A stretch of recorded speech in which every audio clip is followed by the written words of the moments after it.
दोस्तों आज हम बात करते हैं कि किस तरह से उत्तराखंड में एक उत्तरकाशी जिला है जहां हिंदुत्व संगठन और हिंदुत्व की सरकार एक तरह से आतंक बो रही है। एक तरह से धर्म को लेकर टारगेट किया जा रहा है। उत्तराखंड में इससे पहले हाल फिलहाल का कोई भी हिंदू मुस्लिम का इस तरह का हिंसक या इस तरह का जो घटना है नहीं हुआ था। हिंदू मुस्लिम में विवाद नहीं हुआ था और अचानक इस तरह का विवाद हो रहा है। और हिंदुत्ववादी जो सरकार है जिसको सेकुलरिज्म के नाम पर ये जिस तरह से नरेंद्र मोदी की चापलूसी करते हुए गोदी मीडिया के एंकर और जो लोग हैं हिंदुत्ववादी संगठन है कि कांग्रेस मुक्त का नारा था प्रधानमंत्री मोदी का, और जिस तरह से मुस्लिम मुक्त बनाने पर तुले हैं ये लोग, और सरकार की ये चुप्पी, प्रधानमंत्री की ये चुप्पी, ये सरकार की ये रवैया बताती है कि सरकार इस समर्थित गुंडे हैं, ये सरकार समर्थित गुंडे हैं, सरकार के वजह से सब कुछ हो रहा है। अगर ये कहा जाए तो इसमें कोई गलत नहीं होगा। खबर यह है कि 26 मई के एक नाबालिग लड़की को अपहरण करने का आरोप है दो युवक पर। 26 मई को दो युवक जो है एक नाबालिग लड़की का अपहरण करके ले जा रहे थे। कुछ लोग पकड़े और पुलिस को दे दिए, जिसमें एक हिंदू और एक मुस्लिम है जिसका नाम उवैस खान है और जितेंद्र कुमार है। और जिस तरह से दोनों से नहीं कहा जा रहा है और हिंदुत्ववादी संगठन और हिंदुत्ववादी सरकार एक तरफा बयान दे रहा है कि किस तरह से उवैस खान जो है लव जिहाद से ये ट्रेंगल को जोड़ दिया गया। और उत्तराखंड पुलिस जो है, उत्तरकाशी पुलिस जो है, ये बोल रही है कि ये आवेश खान जो जिस तरह से जाति का बोध किया जा रहा है कि मुस्लिम युवक के द्वारा अपहरण हुआ है या लव जिहाद का ट्रेंगल है, ये मुस्लिम युवक जो एक जाति का बोध समझ में आता है, तो गुंडे और समर्थित जो हिंदुत्ववादी संगठन है उससे तो समझ में आता है। लेकिन अगर भारत की लोकतांत्रिक व्यवस्था जैसे पुलिस प्रशासन जो है वो धर्म के आधार पर अगर चिन्हित करने लगे तो समझिए इस देश किस तरफ के जा रहा है। धर्म के आधार पर टारगेट किया जा रहा है।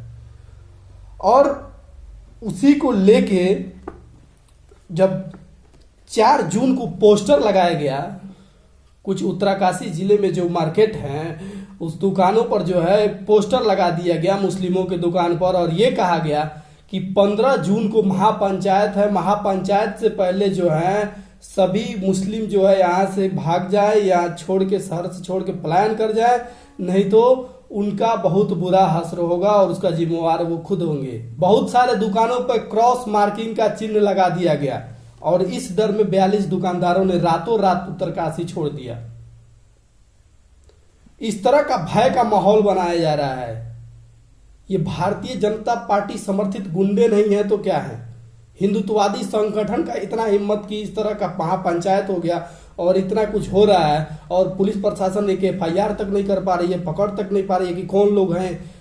और वहां की सरकार जब 9 जून को एक मीटिंग में बैठक हुई और बैठक में सीएम जो है, भाजपा के सीएम, डबल इंजन की सरकार है, भाजपा के सीएम जो है वहाँ पुष्कर सिंह धामी, ये बोलते हैं कि हमको धर्मांतरण की कानून जो है और मजबूत बनानी पड़ेगी। लव जिहाद पे बात हो रहा है, यूपी के तर्ज पे हम इस कानून को और कड़ा करेंगे, मजबूत बनाएंगे, ये बात हो रहा है। ये नहीं हो रहा है कि मुसलमानों को इस यहाँ से छोड़ के जाने की कोई जरूरत नहीं है, सरकार उनकी गारंटी लेती है, सरकार उनकी सुरक्षा की जिम्मेवारी लेती है। इस तरह का कोई बयान नहीं आया। और जब 15 जून को इस तरह से घटना महापंचायत ऐलान किया गया हिंदूवादी संगठनों की तरफ से, तो मुस्लिमवादी संगठनों ने मुस्लिमों के पलायन रोकने के लिए ये ऐलान किया कि 18 जून को देहरादून में जो है एक महापंचायत होगी और इससे जो है मोदी भक्त और RSS के जो लोग हैं या जो अंधभक्ति में लीन हो गए हैं, ये लोगों को पेट में दर्द होने लगा और घबराहट होने लगी। ये लोग इस तरह से बेचैन होने लगे कि ये लोग पंचायत क्यों करेंगे। और जब हिंदूवादी संगठन 15 जून को महापंचायत की बात कर रहा था तो कोई बयान नहीं आया था। लेकिन जैसे ही मुस्लिम पक्ष ने यह ऐलान किया तो पुष्कर सिंह धामी का ये ऐलान आ गया, पुष्कर सिंह धामी का ये अपील आ गया कि कोई भी राज्य की कानून व्यवस्था का खिलवाड़ करेगा तो सख्त कार्रवाई करेंगे। तो इससे साफ पता चलता है कि आप क्या कार्रवाई करेंगे और किस पर कार्रवाई करेंगे। कांग्रेस मुक्त का जो नारा था नरेंद्र मोदी का, आज मुस्लिम मुक्त पे आके रुक गया है। और जिस तरह से खुद भारतीय जनता पार्टी के युवा मोर्चा के जिला अध्यक्ष जो हैं, अल्पसंख्यक विभाग के जिला अध्यक्ष जो हैं, वो अपने पुश्तैनी मकान को छोड़ के भाग लिए वहां से। तो ये जो है, ये संगठन और ये कौन लोग हैं जिनके चलते जो है भाजपा के जिला अध्यक्ष तक अपना घर छोड़ के भाग गए। तो जिस तरह से लोगों को भड़काया जा रहा है और जिस तरह से ये काम हो रहा है, भारत में सेकुलरिज्म बचा नहीं है और सरकार इस पर कोई कार्रवाई नहीं कर पा रही है। आपको पता होगा कि जिस तरह से ये घटना हो रही है उत्तरकाशी में, और बलात्कार का आरोपी ब्रिजभूषण शरण सिंह गोंडा में अपना एक रैली करता है, पावर दिखाता है कि किस तरह से हमारी एक जनशक्ति का पावर दिखाता है कि हमारा समर्थन इतने लोगों के साथ है, हम इसी कंस्टिट्यूंसी से चुनाव लड़ेंगे और जीतेंगे, पूर्ण बहुमत की नरेंद्र मोदी की सरकार आएगी, इस तरह का दावा कर रहा है 2024 में। एक बलात्कार का आरोपी, इस पर कोई बोल नहीं पा रहा है।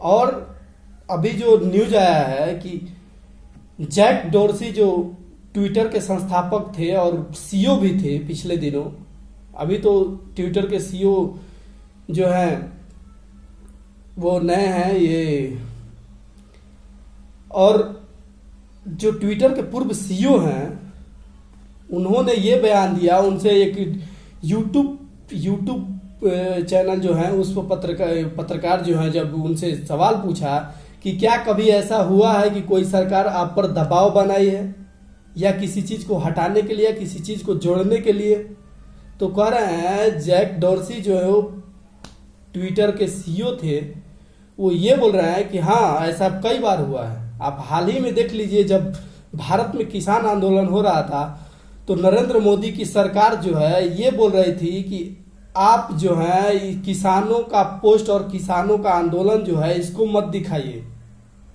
इसको मैनिपुलेट कीजिए, इसको मत दिखाइए, ये लोगों की ट्विटर हैंडल जो है ब्लॉक कीजिए, जिसमें बहुत सारे पत्रकार सवाल उठा रहे थे। और इस तरह से वो भारत का जो छवि है अब किस तरह खराब हो रहा है, क्या इस देश के सत्ताधारी पक्ष नरेंद्र मोदी की सरकार इस बात पर जवाब देगी क्या कि किस तरह से ट्विटर के सीईओ ये बोल रहे हैं कि मोदी सरकार दबाव बना रही थी, कुछ पत्रकारों और कुछ लोगों का ट्विटर हैंडल ब्लॉक कीजिए, किसान आंदोलन को आप बाइकआउट कीजिए, मत दिखाइए, अगर आप ऐसा नहीं करते हैं तो हम आपके कार्यालय पर छापा मारेंगे। भारत जहां ट्विटर का भारत में कार्यालय है वहां छापा मारेंगे, जहां आपके लोग हैं जो कर्मचारी हैं हम उसके यहाँ रेड मारेंगे। इस तरह का दबाव बनाया जा रहा है। आज सरेआम इंटरव्यू में आदमी बोल रहा है ट्विटर का सीईओ, तो भारत की इज्जत का चार चांद लग रहा है। इसी तरह नरेंद्र मोदी की सरकार जब अमेरिका के राष्ट्रपति यहाँ आए थे, नमस्ते ट्रंप का आयोजन किया गया था जब अहमदाबाद गुजरात में, तो इसी तरह किया गया, गरीब की बस्ती को दीवार बना के ढक दिया गया, दीवारों को पेंट करवा दिया गया, दीवारों को जो है ऊंची ऊंची दीवारें लगवा दी गई ताकि यहाँ से गरीबी नहीं दिखे, बस्ती नहीं दिखे, गरीब लोगों की जो घर है झोपड़ी है वो नहीं दिखे। तो नरेंद्र मोदी की सरकार जितने खर्चा लोगों को गुमराह करने में खर्चा करती है, अगर रियलिटी में उतना खर्चा करे तो देश में इस तरह का माहौल नहीं बनेगा। और जिस तरह से उत्तराखंड में हो रहा है ये बेहद शर्मनाक और चुल्लू भर पानी में डूब मरने की बात है किसी भी लोकतंत्र के लिए और किसी भी सरकार के लिए और किसी भी पुलिस प्रशासन के लिए। आप ये राजनीतिक लड़ाई है कांग्रेस मुक्त भारत या बीजेपी मुक्त भारत, लेकिन जहां भी बीजेपी की सरकार है वहां अगर पहले कभी हिंदू मुस्लिम नहीं हुआ है तो आज होना लाजमी है। ऐसा क्यों है जहां जहां भारतीय जनता पार्टी की सरकार है वहां वहां हिंसा हो रही है? अभी आप महाराष्ट्र में कोल्हापुर किस तरह से जल रहा है, एक फोटो को लेकर, टीपू सुल्तान की जो फोटो, सॉरी वो औरंगजेब की फोटो जो है, कुछ लोग प्रोफाइल पिक्चर लगा लिए, स्टेटस लगा लिए। तो वहाँ के मुख्यमंत्री जो हैं देवेंद्र फडणवीस ये बोलते हैं, छिछोरों की भाषा छुटवाइए नेते की तरह बोलते हैं कि किस तरह से लोग जो हैं, कुछ लोग औरंगजेब की औलादे हो गए हैं। और इसी को पलटवार करते हुए असदुद्दीन ओवैसी ने कहा है कि कुछ लोग गॉडसे की औलाद हैं। केंद्रीय मंत्री गिरिराज सिंह जो है बिहार के रहने वाले, और ये बोलते हैं कि गोडसे जो है भारत का सपूत है। तो अगर गोडसे जैसे लोग भारत के सपूत हैं तो निर्भया बलात्कार कांड के आरोपी क्या भारत के सपूत नहीं है? क्या कहेंगे उसको? आप कहिए आसाराम भारत के सपूत हैं, आप कहिए गोडसे भारत के सपूत हैं, आप कहिए वो निर्भया कांड या बिल्किस बानो का कांड। अभी आपका युवा मोर्चा का जो अपने आप को कुंदन सिंह जो बीजेपी का नेता बताया जा रहा है, बस्ती में एक नाबालिग लड़की का बलात्कार किया गया और उसे मार दिया गया। आप इस पर बोलिए ना। पहलवान लगभग 1.5 महीने से जो सड़कों पे उतरे थे, दिल्ली के सड़कों पर किस तरह से घसीटा गया बाल पकड़कर, और आप इस पर नहीं बोल पा रहे हैं।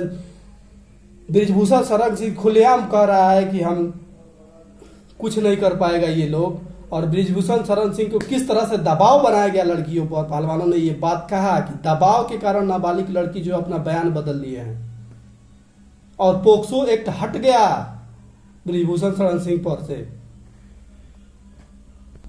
तो इस तरह का नफरती बयानबाजी और भारत में जिस तरह से हो रहे हैं, मणिपुर जल रहा है। आपको पता है मणिपुर जल रहा है, हजारों लोग बेघर हो गए, लाखों लोग पलायन कर गए, और सरकार चुप्पी पर चुप्पी साधे बैठी है। क्या मतलब है इसका? कि इस देश में जहां जहां भी जिस तरह से नरेंद्र मोदी जो है और अमित शाह जाके कर्नाटक चुनाव में ये बोल रहे थे कि अगर कांग्रेस आती है तो यहाँ हिंसा होगा, अब जवाब क्यों नहीं दे रहे कि महाराष्ट्र में किसकी सरकार है, मणिपुर में किसकी सरकार है, क्यों दंगे हो रहे हैं? यूपी में इस तरह का बलात्कार कांड आए दिन होता है, जज तक सुरक्षित नहीं है, कोर्ट रूम में हत्यारों को गोली मारी जा रही है।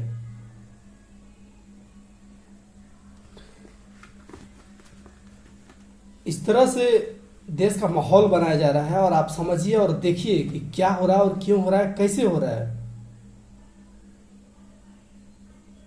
अगर हमारा वीडियो पसंद आए तो हमारे वीडियो को लाइक कीजिए, चैनल को सब्सक्राइब कीजिए, फेसबुक पे देख रहे हैं तो पेज को फॉलो कीजिए और शेयर कीजिए। जय हिंद, जय भारत।